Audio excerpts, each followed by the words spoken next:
Hey guys, it's Harrison alongside Josh, and welcome to the Awkward Sports Podcast. I don't have any Miami Heat gear. I don't feel like wearing black right now, so I guess go Gators. And for Memorial Day, here's the American Gators shirt I have. Yeah, I Totally mean, kidding. I like it for Memorial Day. And yeah, no, Harrison, in case you didn't know, I mean, Florida does have a basketball team. I mean, I don't know if they still have good basketball anymore, but last time I checked, I think they still have a team. So, No, they do. In Todd Golden, we trust as someone who graduated as well as you did from the University of Florida. Uh, and also, let's just use this as an excuse to say, yeah, Gainesville Regional for college baseball. Let's go. But we're not here to talk about that. We're here for two finals matchups have come together at last, one in more insane fashion than the other. Even though both were, you know, not that they weren't that not crazy, I would say. You still had the Dallas Stars who tried to force a game seven, and you have the Boston Celtics who went all the way roaring back from seven to game seven from being down 3-0 just to pull a Houston Astros. yeah, I mean, it's so anticlimactic, right? I mean, we get to today, Dallas trying to force game seven, Boston trying to win game seven. And it's like, man, I mean, neither game was even close. It's like, just give us at least a little bit of a suspense, right? To the end of the game. No, that's No, not happening. The No. clo the closest thing, I mean, I was watching basically, to be honest, I was watching all basketball tonight, so I was kind of score checking the Vegas game, and Oh, I that took, game was not even worth tuning into if you hadn't. For yeah, anyone who's a Dallas fan, I deeply apologize that that's how your season comes to an end. It's like it's one thing if you're down 3-0, you win a couple of games, you win a close one in game six, you can almost just say, you know what? They made it interesting. But when you lose 5-0 like that, just shy of a game seven, you just think like you might as well have just been swept because that's yeah, I just a mean, dagger.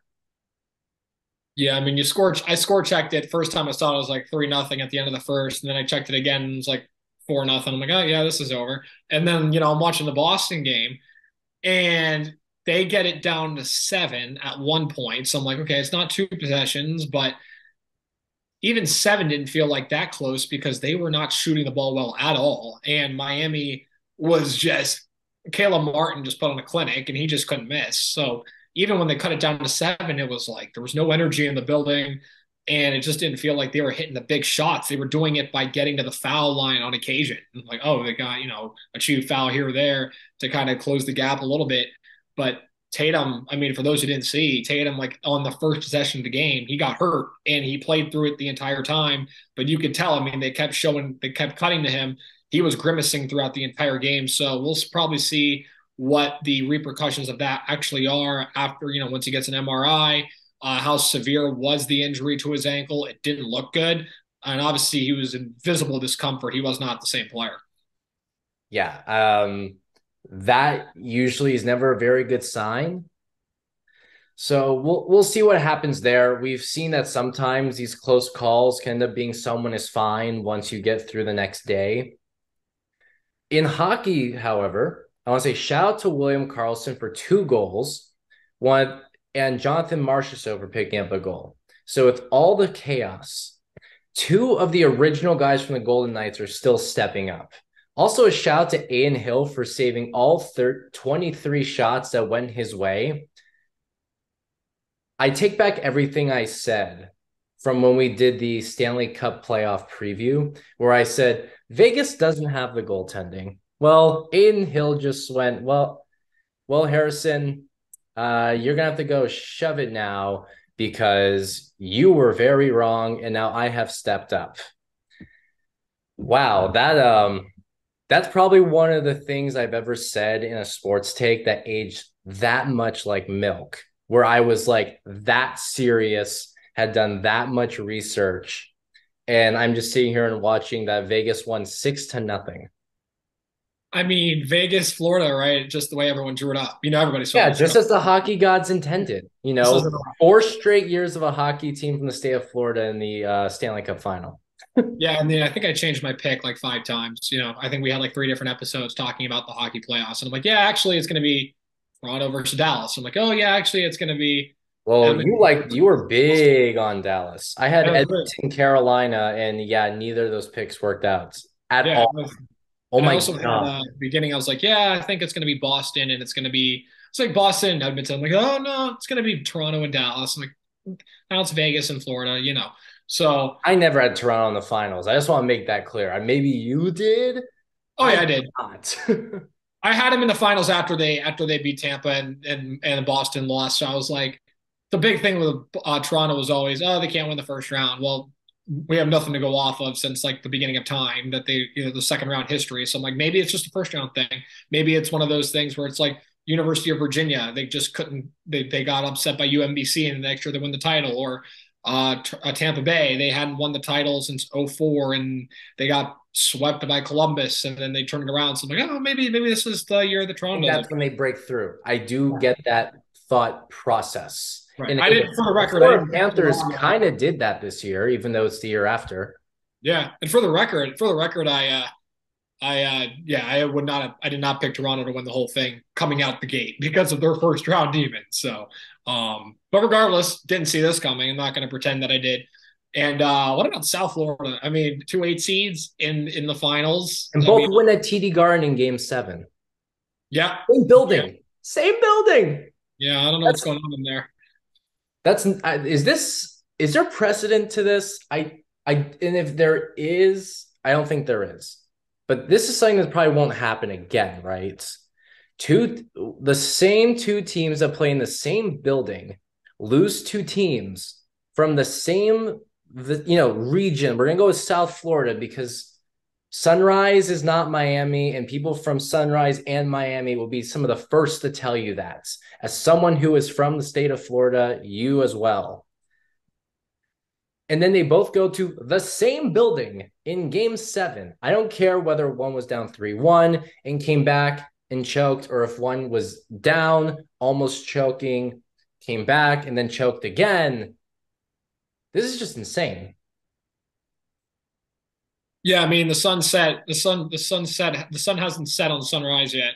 Pretty Good crazy. luck. You know, they are. If I could actually speak tonight, but I mean, you look at Florida. You know, the Florida Panthers last year, obviously President's Trophy winners. Everyone kind of looked at them as the favorites to come out of the East. Tampa Bay obviously wasn't really a popular pick because it was more so a boring pick at this point. It was like, oh yeah, Tampa's been there before, so many people didn't pick them just because they didn't want to be that person to make the boring pick. Tampa obviously came out of the East, ran out of gas against a buzzsaw of an Avalanche team, and this year the East was more wide open than ever because Tampa had lost some more pieces because of the salary cap, and they also had some injuries, and they also were running out of gas, just like the Boston Celtics completely ran out of gas in this conference finals. I And mean, then they they won game refilled. four. They won game 4 by 17. They won game 5 by 13. They won game 6 off a prayer, off a second effort shot from Marcus Smart to Derek White. And then they got here. They clawed their way here, and they had nothing left in the tank, and it was very apparent. One thing I just wanted to touch on in that series, and it kind of drives me crazy because Boston can be, I'm pivoting to basketball now. Yeah. Boston can be they can be a very, very, very, like a very great team sound wise. They play well together when they're like committed to it, but there's just too much. There's a lot of stretches in these games that I'm watching the Celtics play, and it's like 2 dribbles down, 18 seconds on the shot clock, double covered 3. It's like they don't move the ball, and it's like they just kind of abandon their style of play, which is kind of like a slower pace, let the offense develop. They get impatient with it too often, and their 3-point shooting was atrocious pretty much all series.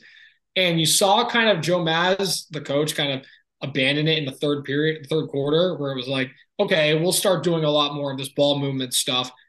But at that point, they just weren't getting enough production, and they weren't getting stops on defense like they were in game 6. They just looked like they just had nothing left in the tank. No, and you can almost make the argument that while Boston ran out of gas, the Heat just took the time to make a pit stop on the highway and refill their tank, at least for this, just enough to get to their destination, which is the NBA Finals.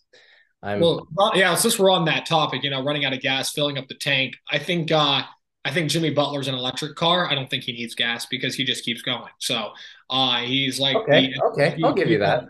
he is like the Energizer Bunny. I've like, I mean, it goes back to the 2020 finals in the bubble. I mean, obviously the iconic photo of him leaning over the bike rack with his like hand, like with his arm, like arms covering his face. It looked like he was out of gas, but like Miami had forced Lakers to 6 games. And to their credit, the Lakers kind of had an edge from the beginning in that series just because of how the basketball season went. That was an older team the Lakers had out there. And usually a team like Miami would have benefited from that because of their youth and energy with how much time, like with like how long the season was. You would have thought the Lakers would have run out of gas. They didn't because we had a pandemic. So LeBron basically had 2.5 months to recover. And then when they got to the bubble, then they had the whole, the whole, shooting incident with Jacob Blake outside the bubble. So then they Right. protested a little bit, and he had a couple of weeks there, a couple of days, even more so.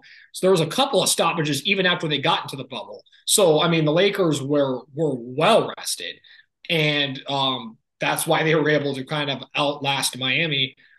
This is going to be a very fascinating series. Miami, obviously, we talked about it a couple of podcasts ago, and we thought it was a foregone conclusion. Miami was facing Denver in the finals, and Boston's like, not so fast. And then Miami's like, well, no, we got this. We like to make things interesting. We like to generate more money for the league. So now it's definitely Miami, definitely Denver. It'll be a fascinating series, but I don't know. After what I saw from both of these teams, I don't know if I could trust I thought I could trust Miami after 3 games. I don't know if I can trust them now. I think Denver's got a really good shot to win their first ever NBA championship. Fair arguments. But wouldn't you also say that it was a foregone conclusion that the Bucks would beat the Heat, that the Knicks would beat the Heat, that the Celtics would beat the Heat, and here we are. Like, I get it. Jokic is probably the best player they are going to face in this run. Oh yeah. Miami in the past, back in 2020, went on an improbable run and then ran into LeBron. But I still have to say, I cannot see in any way that they're just going to lay down and die to the Nuggets.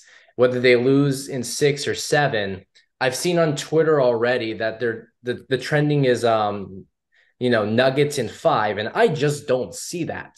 I really don't. Right. As good as they are, I can't just say, yep, the Nuggets are your NBA champions this year. I just can't. And I'll tell you, I mean, your guess is as good as mine. I mean, for the record, I had Denver losing in the second round. I think it was to Phoenix. I'm like, yeah, Kevin Durant, Devin Booker, those guys are going to beat Denver. I've always liked Nikola Jokic as a player, Jamal Murray as a player, but I've been saying, I was like, part of it, I just thought I felt like they needed more depth to win this thing. I never really take them serious come playoff time. Like, oh yeah, Denver's just going to run out of gas. They're just going to do what they usually do. They're going to fizzle out. The Warriors are a team I'm looking at more seriously. The Lakers are. The Suns are. I mean, I'm like now. I'm like I feel like. I mean, even like now. I mean, like Miami. I was fully prepared to say like Miami in 7 against Denver after the 3-0 lead Miami had against Boston. But after seeing how, and again, I've praised Jimmy Butler a number of times on this podcast. Oh, we I, both have and I plenty. and I can't, but I can't ignore. But like his clutch gene is there. He's got that killer instinct when it comes to those closing minutes. But I can't ignore those 4 games. I mean, even in Game 3 when Miami won, Butler played terrible in that game. They just didn't need him. And then games 4, 5, and 6, that 4-game stretch was atrocious. And it was like I thought this guy was the real deal, and he is absolutely folding right now. If you have 4 bad games like that against Denver, I'm not so sure he will. But if you do, you're not getting to 6 games. Denver's going to make you pay each time down. And it's, as I said a couple of podcasts ago, maybe it's time to take Denver seriously. I think I might finally be doing that after, I don't know, 2 months, 2 years, however many times I have to see Jokic play. But it's so funny. It's like even you see NBA experts, they're watching Denver. It's like, oh yeah, they're pretty good. It's like because we're so conditioned to talking about the celebrities. And although Denver has stars, they don't necessarily have celebrities. Like Jokic just probably the best player in the league. But what is his celebrity status to that of Curry or LeBron? It's just not comparable. It's not comparable. No. And I feel like I'm obligated to bring this up because the Nuggets are at this point. It's almost as basic to say as, did you know Matthew Stafford and Clayton Kershaw play in high school together? We might have an NBA champion, potentially a finals MVP that got drafted during a Taco Bell commercial. I just The want to case, put that back out there the case just arena. because it's too funny. It's It's too great. funny.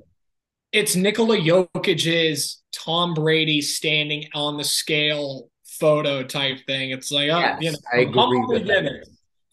beginnings, and then you see the picture of him sitting in the back seat of the car, like the 8-year-old Jokic. It's like, this is the face of the league, and it's like, this is the face of the league. Like, this guy's the face of the league, but he is. He's a great player, great passer, facilitator, great shooter. I mean, he's everything that you want to see in a defender, and he's a very, as a player, and he's a very underrated defender. And Denver, they've rode him and the hot shooting streak of Jamal Murray back to the finals, and it does feel a little bit like the bubble again. And like for a couple of years, it was like, man, how different was the bubble basketball from real basketball? Like Miami hadn't replicated that success from the bubble for a couple of years. Jamal Murray turned into a shell of himself, and it was like, that was just bubble Back. basketball fluke.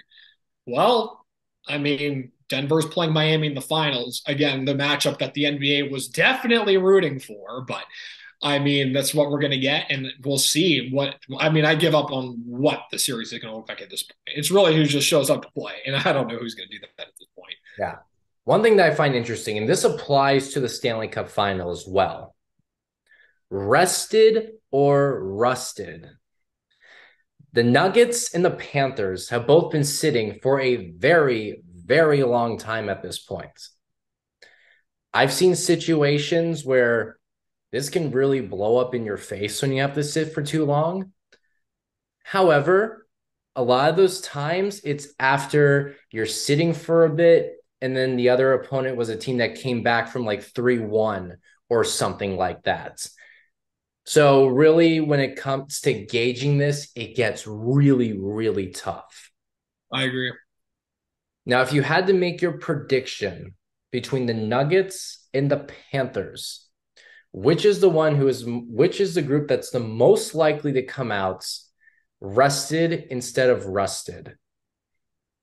Rest instead of rusted. I'm gonna say I don't even Denver. know if this is proper grammar, by the way. I'm just doing this anyway.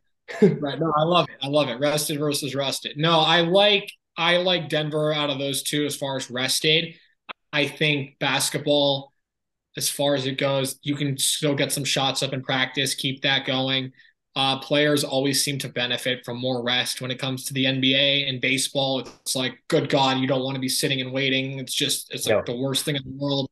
Hockey, I would argue, obviously getting rest is good. It's a physical sport, but uh, that chemistry, that game speed is very important in hockey. Like to time passes and to set things up, you have to be in real. You can't replicate that in any practice. You can try, but you can't. You have to be in game speed. Basketball, you can get shots up whenever you want. So I think Denver will be rested more so than Florida Panthers, who might be a little bit more rusted.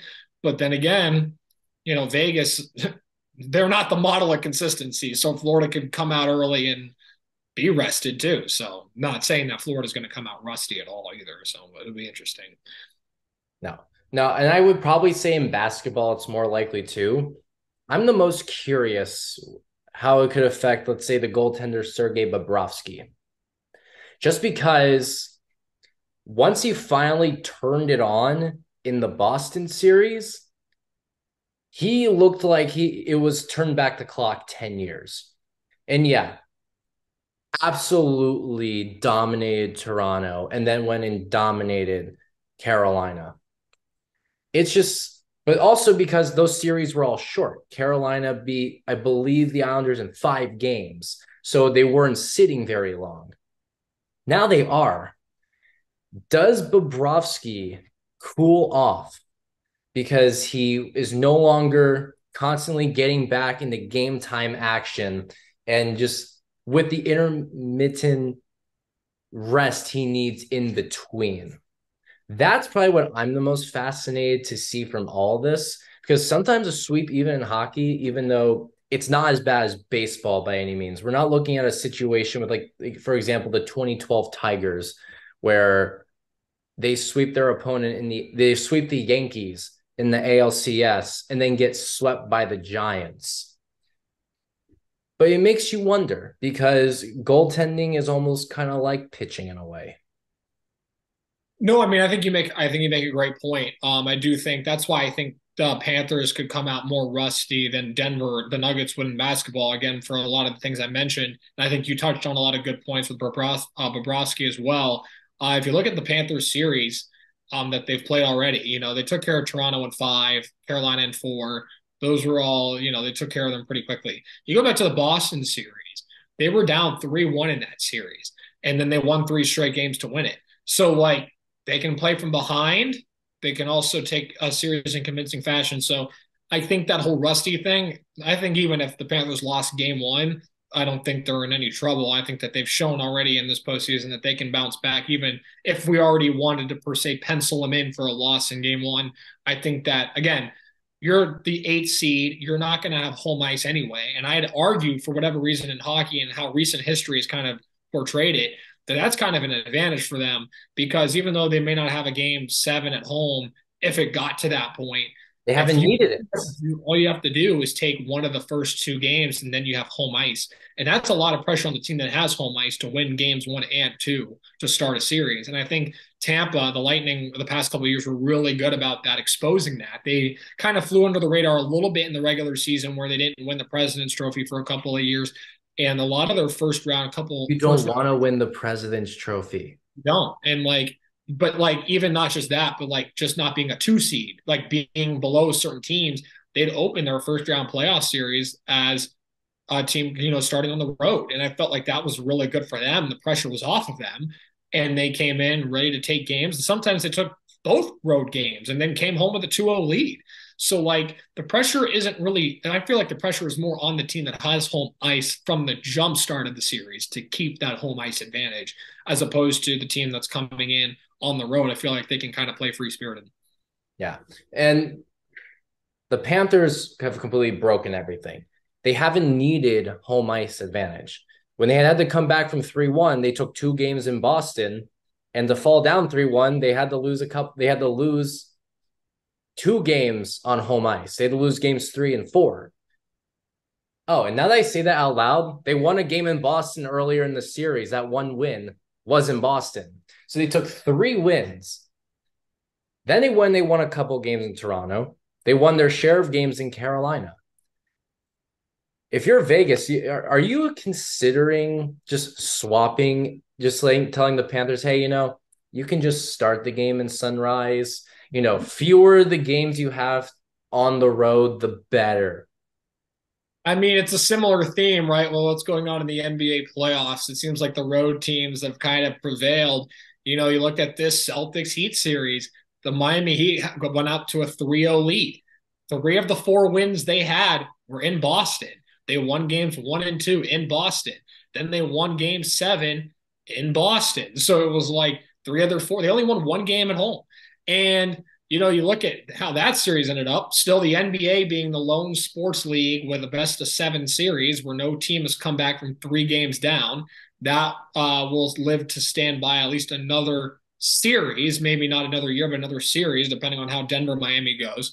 Um, and so again, it's one of those things where, like, yeah, I mean, back to the point that I was making, I do think that you can look at these series where the home team that starts it out, I mean, the pressure's on them to maintain home court or home ice. I'm going to pivot to something we talked about in the other podcast because I'm very curious for your take on this. Um, Sure. where do you now rank after the series is now concluded? Where do you now rank the Derek White putback shot?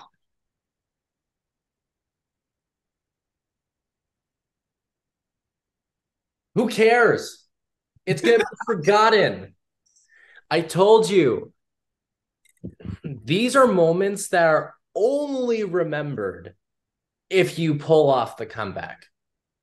Right. Not everything is a Brett Phillips walk-off hits where baseball is fun and everyone just enjoyed the moment and you continue to talk about it ever since. Right. How many people remember Carlos Correa hit a walk-off home run to force a game 6 in the 2020 ALCS? And I'm talking about baseball fans specifically. Obviously, if you don't follow the sport, you have no clue who Carlos Correa is anyway. But I just want to know, how many people remember that? Right. Personally, No, I personally, at agree. one point, I had to Google to remember it was him. For a bit, I thought it was George Springer. Why? Because it became irrelevant. In the end, they were down 3-0 to the Rays. The Rays come back. No, sorry, the Astros come back. The Rays fell down. They were the ones who were up. The Rays win game 7, go to the World Series. It's just forgotten. It's not a David Ortiz walk-off home run when you're down 3-0 because the comeback didn't happen. So therefore, that shot is just going to fall into obscurity. I'm sure sometimes the highlight will come up, just like Albert Pujols' home run against the Astros in game 5 of the 2005 NLCS comes up because he made everyone silence in Minute Maid Park. That's just because it's just Albert Pujols being insane. Like, I'm Yeah. sure if an even bigger name in the NBA had made that shot, we'd probably talk about it for longer. Like, let's just say Klay Thompson makes the shot. Right. I guarantee you we're talking about that for the next few years, no matter what. There's going to be NBA fans who are going to be saying for years, who remembers the legendary moments? But that's just not what this is. It was So, in the moments, but I think we're going to forget about it. I'll raise you one, and I agree that it's in large. I still think it'll be remembered. I don't think it's obviously a legendary moment by any means. I still remember Rajay Davis in the Cleveland Indians Cubs series hitting that But home. that's part of game 7. Yeah, That's right. part of And the drama of the game 7. oh yeah, for sure. Where you're up in the 8th, it's tied. It allows extra innings to happen Right. where Ben Zobrist can take the lead, become World Series MVP. It gets within a run, they close it out. But I'll If say this. So like we'll remember that. And White's was a game winner. Davis's wasn't, but we will remember both. I don't think either are going to. Obviously, they don't have the same impact because they didn't win. Right. To me, he's still the greatest shot. To me, he's still the greatest shot in NBA history. Honestly, is the Ray Allen shot. I don't know if that's ever going to be topped. Obviously, in Boston lore, the greatest play that's ever happened for them, the steal by Larry Bird. He flips it to Dennis Johnson, who was just basketball IQ 1 million just on in the final seconds. Everybody was kind of standing around. He kind of had the wise idea to cut inside, and Bird found him inside. He laid it in, and of course the Jordan big winner against Utah. And there's just obviously a number of other ones that I can think of, but yeah, no, I don't think that the shot from White is going to be up there, but I do think it'll still be remembered because of just how unusual it was. Just like Butler hit the 3 free throws. I think that game 6 ended up still being a classic, even though Boston didn't come away with the whole series win. Yeah. All right. Here's a thought experiment because you mentioned, Rajay Davis's home run. In a World Series where you had a lot more at stake with just infamous curses going around and people not seeing a championship in 100-year-old lifetime, if White makes that shot to send it to overtime in game 7, but they still lose, how much more likely is that to be remembered as part of, let's say, an overall legendary game? That's good. That's a good question because we're changing it from a game 6 winner to a game 7 overtime extender. Kind of like a Ray Allen kind of moment, except they don't win. So I think the closest thing I can think of to that, and it's not going to be an NBA comparison, it's actually going to be a college basketball comparison. Okay. It's going to be the closest thing I can think to that is we go back to what I think was the greatest college basketball game that was ever played. Villanova, North Carolina, 2016 national championship game.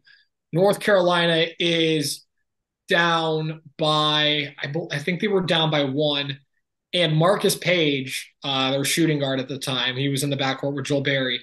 And Marcus Page got this ball and he like double pumped a three, like heavily guarded, and like with like 4 or 5 seconds left, and he hit it. And it was like one of the most insane things I've ever seen in my life. I thought North Carolina had lost.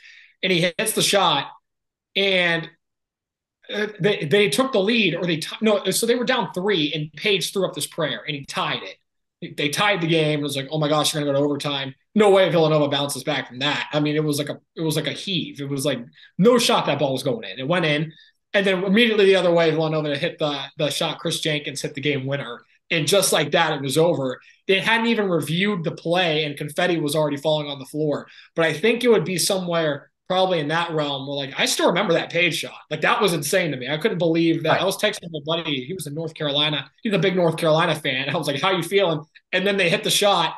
They tie the game. And then just like that, they went from, we're back in it till we just lost. We lost. We're back in it till we just lost, just like that. So I think the Rajay Davis home run kind of reminds me of that in a way. I think that's probably a more accurate comparison.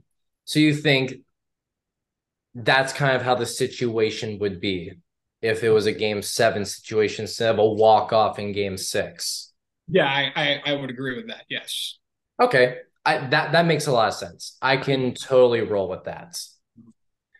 Okay, before we wrap up this episode, just straight, I know we've already kind of talked about, who will be more rested or rusted, grammatically correct or not, but just give me both predictions right now, because Stanley Cup Final starts on Wednesday. Okay, so we got Vegas. Obviously, they had firm NBA control Finals as well, June in NBA. 1st. So I'm going to start with the Stanley Cup. Obviously, Vegas, playing Dallas, they had a 3-0 lead. Dallas kind of built the threat, but I'm still very impressed that Vegas was able to kind of beat them the way they did tonight and the way they got out in front of them early on in the series. That's going to be a really good series. Carolina, obviously, I mean not Carolina. I'm thinking Panthers, but that's football. Florida, obviously, on the other side, completely dominated all the way through the East.